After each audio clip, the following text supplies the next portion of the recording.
Hi friends, welcome back to our channel. And భారీ ఎక్స్పెక్టేషన్స్తో ఈ సీజన్లో మన తెలుగు టెన్స్ అయితే బరిలోకి దిగడం జరిగింది. బట్ ఏంటంటే తెలుగు టెన్స్ మొదటి 2 మ్యాచ్ల్లో మనకైతే ఎక్స్పెక్టేషన్స్కి రీచ్ అవ్వలేకపోయింది. మనకైతే నిరాశ కలిగించింది ఫ్యాన్స్ అందరికి కూడా. ఆఫ్టర్ 7 years తర్వాత మన తెలుగు టైటన్స్ అయితే వైజాగ్లో మ్యాచెస్ అయితే జరిగాయి. అండ్ నేను ఈ సీజన్లో కూడా సూపర్ ఫ్యాన్గా వెళ్ళడం జరిగింది. నాకైతే ఇన్విటేషన్ వచ్చింది కాబట్టి ఖచ్చితంగా నేను వెళ్ళాల్సిందే. అండ్ ఖచ్చితంగా వెళ్ళి నేనైతే మ్యాచెస్ని అయితే విజిట్ చేశాను, మొదటి 2 మ్యాచెస్ని. అండ్ మొదటి 2 మ్యాచెస్లో చేసినప్పుడు నేనైతే నవీన్ కుమార్ని అండ్ పవన్ చరవాత్ని అండ్ చాలా మంచి ప్లేయర్స్ని చూశాను. అండ్ మనకైతే పర్దీప్ నర్వాల్, నవీన్ కుమార్ లాంటి ప్లేయర్స్తో నేనైతే కంటెంట్ అయితే చేశాను. అండ్ ఆ కంటెంట్ అయితే కింద డిస్క్రిప్షన్లో ఇన్స్టాగ్రామ్ లింక్లో అయితే ఇస్తాను, అక్కడికి వెళ్ళి చూడండి. నా ఇన్స్టాగ్రామ్ ఐడీలో అయితే ఆ కంటెంట్ అయితే ఉంటుంది, ఖచ్చితంగా వెళ్ళి చూడండి. అండ్ ఈ వీడియోలోనైతే మనమైతే 3 మ్యాచెస్ కవర్ చేసేద్దాం, ఎందుకంటే మొదటి 2 మ్యాచెస్తో మనమైతే వీడియోస్ చేయలేకపోయాం. ఎందుకంటే వైజాగ్లో ఉండడంతో నేనైతే మ్యాచెస్ చూడడంతో వీడియోస్ అయితే చేయడానికి నాకు ఖాళీ అయితే దొరకలేదు. అండ్ ఈ వీడియోలో అయితే ఖచ్చితంగా నేనైతే 3 మ్యాచెస్ని కవర్ అయితే చేస్తాను. అండ్ మొదటి మ్యాచ్ తెలుగు టైటన్స్ వర్సెస్ తమిళ తాలూస్ మ్యాచ్ మధ్య జరిగింది. అండ్ ఈ మ్యాచ్లో తెలుగు టైటన్స్ భారీ ఎక్స్పెక్టేషన్తో మ్యాచ్లోకి దిగడం జరిగింది. ఆఫ్టర్ 7 years వైజాగ్లో మ్యాచ్ జరగడంతో చాలామంది ఫ్యాన్స్ కూడా వచ్చారు. అండ్ చాలా హోరాహోరీగా జరిగింది మ్యాచ్ అనేది. ఫస్ట్ హాఫ్లో చూసుకున్నట్లయితే తమిళ తాలూస్ 2 పాయింట్ల లీడ్లో ఉన్నా కూడా టఫ్ ఫైట్ ఇచ్చింది మన తెలుగు టైటన్స్. అండ్ సెకండ్ హాఫ్లో చూసుకున్నట్లయితే గేమ్ మొత్తం చేంజ్ చేసింది మన తెలుగు టైటన్స్ అయితే. అటాకింగ్ గేమ్ ఆడి తెలుగు టైటన్స్ అయితే 8 points లీడ్లో అయితే లాస్ట్ 10 minutesలో మన తెలుగు టైటన్స్ అయితే ఉంది గైస్ అగైన్స్ తమిళ తాలూస్ మీద మనకైతే 8 points లీడ్లో అయితే ఉంది లాస్ట్ 10 minutesలో. తర్వాత పవన్ చరవాత్ మొదటి మ్యాచ్లో ఫస్ట్ హాఫ్లో ఏమి ఆడలేకపోయినా సెకండ్ హాఫ్లో బోనస్ ప్లస్ పాయింట్ అండ్ తర్వాత 3 points సాధించాడు ఒకే రైడ్లో. అండ్ ఆ డిఫరెన్స్ అనేది తెలుగు టైటన్స్ మీద కనిపించిందని చెప్పాలి. అండ్ లాస్ట్లో సూపర్ రైడింగ్ చేయడంతో అండ్ తమిళ తలవాస్ ఈ మ్యాచ్ అయితే విజయం సాధించింది అండ్ 3 pointsతో. అండ్ పవన్ చరవాతని ట్యాకిల్ చేస్తుంటే ఈ మ్యాచ్ అనేది టై అవుదును అండ్ 5-5 రైడ్స్ అయితే అవుదును. అండ్ తర్వాత రిజల్ట్స్ అనేవి వేరే విధంగా ఉన్ను. బట్ ఏంటంటే పవన్ చరవాత్ ఒక రైడ్తో మొత్తం మ్యాచ్ను మొత్తం తిప్పేశాడని చెప్పాలి. అండ్ ఈ మ్యాచ్లో థర్డ్ రైడర్ ల్యాకింగ్ అనే మన తెలుగు టైటన్స్ కనిపించింది. ఆశీష్ నర్వాల్ లాస్ట్ సీజన్లో ఆడినంత మంచి పర్ఫార్మెన్స్ అయితే ఇవ్వలేకపోయాడు ఈ సీజన్లో. అండ్ మనకైతే విజయ్ మాలిక్, భరత్ కూడా చాలా మంచి రైడింగ్ అయితే సాధించారు. డిఫెన్స్లో కూడా మన తెలుగు టైటన్స్ అయితే మంచి పర్ఫార్మెన్స్ అయితే ఇచ్చింది. అండ్ శుభం షిండే అయితే చాలా మంచి పర్ఫార్మెన్స్ ఇచ్చాడు ఫస్ట్ మ్యాచ్లో.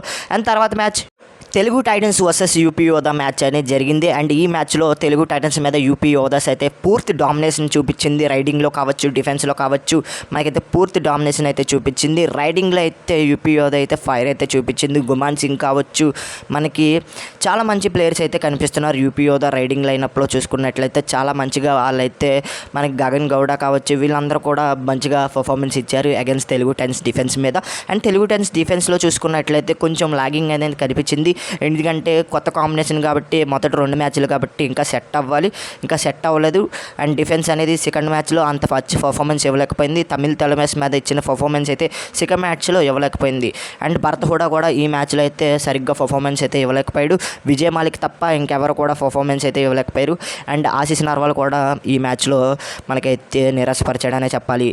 అండ్ ఈ మ్యాచ్లో చేతన్ సాహుల్ లాంటి యంగ్ రైడర్ను కూడా ట్రై చేశారు. భరత్ ఓడాలను పక్కన పెట్టి ఎటువంటి ఉపయోగం లేకపోయింది. ఎందుకంటే అప్పటికే తెలుగు టైటన్స్ మీద యూపీ యోధా అయితే చాలా మంచి పట్టుదలతో అండ్ మంచి పొజిషన్లో అయితే ఉంది యూపీ యోధాస్ అయితే. అండ్ ఈ మ్యాచ్లో తెలుగు టైటన్స్ అయితే ఓటమి చెందింది. డిఫెన్స్లో కావచ్చు, అఫెన్స్లో కావచ్చు, చాలా ల్యాకింగ్స్ అయితే కనిపించాయి.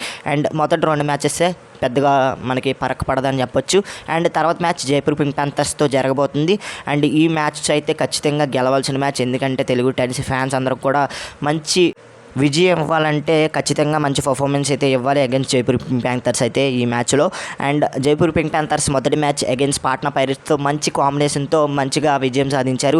అండ్ తెలుగు టైటన్స్ మ్యాచ్ అయితే ఈసారి బరిలోకి దిగబోతున్నారు కాబట్టి తెలుగు టైటన్స్ మీద ఏ విధమైన పర్ఫార్మెన్స్ ఇస్తారో అందరూ కూడా వేచి చూస్తున్నారు. ఎందుకంటే నితిన్ ధన్కర్ కూడా మంచి పర్ఫార్మెన్స్ ఇస్తున్నాడు. అండ్ వాళ్ళు ఇరాన్ ప్లేయర్ కూడా మంచి పర్ఫార్మెన్స్ ఇస్తున్నారు. డిఫెన్స్ కూడా చాలా మంచిగా పర్ఫార్మెన్స్ ఇస్తుంది. అండ్ తెలుగు టైటన్స్ చూస్తున్నట్లయితే గత 2 మ్యాచెస్లో ఓడిపోయి వస్తుంది. అండ్ ఈ మ్యాచ్లో గెలుస్తుందా అంటే చాలామందికి డౌట్ వస్తుంది. బట్ ఏంటంటే నా ఒపీనియన్ ప్రకారం తెలుగు టైటన్స్ అయితే ఈ మ్యాచ్లో స్ట్రాంగ్ కంబ్యాక్ ఇచ్చి ఈ మ్యాచ్లో గెలవబోతుంది. ఎందుకంటే believe in Kishan Kumar sir తలుచుకుంటే ఖచ్చితంగా మ్యాచ్ని 1-sidedగా గెలుస్తాం. ఎందుకంటే కిషన్ కుమార్ సార్ అయితే చాలా మ్యాజిక్స్ అయితే సాధించాడు. ఎందుకంటే దబాంగ్ ఢిల్లీ లాంటి టీమ్స్ని కూడా ఛాంపియన్ చేయడం చూసాం. లాస్ట్ సీజన్లో తెలుగు టైటన్స్ని ఎక్కడో ఉన్న టీంని ఎక్కడికో తీసుకొచ్చాడు. అండ్ ఈసారి మ్యాచెస్లో ఖచ్చితంగా మంచి పర్ఫార్మెన్స్ ఇవ్వబోతుంది మన తెలుగు టైటన్స్ అయితే. భరత్ హుడాకి, విజయ్ మాలిక్ కావచ్చు అండ్ ఆశీష్ నర్వాల్ కావచ్చు, ఖచ్చితంగా మంచి పర్ఫార్మెన్స్ ఇవ్వాలి. అండ్ డిఫెన్స్లో కాంబినేషన్ కొంచెం సెట్ అవ్వాలి. ఖచ్చితంగా కాంబినేషన్ సెట్ అవుతే కనుక మ్యాచెస్ అయితే విన్ అవుతాం. అండ్ ఈ మ్యాచ్లో గెలవాలంటే నితిన్ ధనకర్ని ఖచ్చితంగా ఆపాల్సి వస్తుంది. నితిన్ ధనకర్ని ఆపితే కనుక ఖచ్చితంగా మన తెలుగు టైటన్స్ అయితే వన్ సైడెడ్గా గెలుస్తుంది. నితిన్ ధనకర్ లేకపోయిన తర్వాత మనకి ఇరానియన్ ప్లేయర్ కూడా చాలా మంచి పర్ఫార్మెన్స్ ఇస్తున్నాడు. అండ్ రైట్ కార్నర్లో చూసుకున్నట్టయితే మనకి శుభన్ చిండే లాంటి ప్లేయర్ ఉన్నాడు కాబట్టి అండ్ మనకి లెఫ్ట్ రైడర్ ఇరానియన్ ప్లేయర్ని ఖచ్చితంగా ట్యాకిల్ చేయాల్సి వస్తుంది. అండ్ ప్రెజర్ అనేది ఉంటుంది. అండ్ శుభం చిండే ఈ మ్యాచ్లో ఖచ్చితంగా మంచి పర్ఫార్మెన్స్ ఇవ్వాలి. అండ్ నితిన్ ధనకర్ని ట్యాకిల్ చేయాలంటే మనకి లెఫ్ట్ కార్నర్లో చూసుకున్నట్టయితే అమన్ అంటిల్ మనకైతే ట్యాకిల్స్ అయితే చేయాలి. అండ్ ఇరు కార్నర్స్ ఈ మ్యాచ్లో పర్ఫార్మెన్స్ ఇస్తే కనుక ఖచ్చితంగా మ్యాచ్ అనేది విన్ అవుతాం. ఇక రైడింగ్లో చూసుకున్నట్టయితే భరత్ ఖచ్చితంగా కంబ్యాక్ ఇవ్వాలి. అండ్ భరత్ మొదటి మ్యాచ్లో ఏ విధమైన పర్ఫార్మెన్స్ ఇచ్చాడు, ఈ మ్యాచ్లో ఆ విధంగా పర్ఫార్మెన్స్ ఇవ్వాలి. అండ్ సెకండ్ మ్యాచ్లో విజయ్ మాలిక్ ఏ విధమైన పర్ఫార్మెన్స్ ఇచ్చాడు, ఆ విధమైన పర్ఫార్మెన్స్ జైపూర్ మీద ఇవ్వాలి. అండ్ మనకి థర్డ్ రైడర్గా రోహిత్ లాంటి ప్లేయర్స్ ఉన్నాడు కాబట్టి రోహిత్ని ఖచ్చితంగా ట్రై చేయాలి మన తెలుగు టైటన్స్ అయితే. అండ్ రోహిత్ని ట్రై చేస్తే కనుక తెలుగు టైటన్స్ కాంబినేషన్ సెట్ అయ్యే అవకాశాలు అయితే ఉన్నాయి గైస్. మరి మీరు అనుకుంటున్నారు ఇటువంటి చేంజెస్ చేస్తే మన తెలుగు టైటన్స్ గెలిచే అవకాశాలు ఉంది? కింద కామెంట్ సెక్షన్లో తెలపండి. అండ్ ఈరోజు వీడియో నచ్చితే లైక్ చేయండి, షేర్ చేయండి, మన ఛానల్ ఖచ్చితంగా సబ్స్క్రైబ్ చేసుకొని పక్కన వచ్చిన బెల్ ఐకాన్ అయితే క్లిక్ చేయండి. మరొక ఇంట్రెస్టింగ్ వీడియోతో తర్వాత కలుద్దాం. నేను మీకు ఏడిపి setting off. Bye friends, bye bye.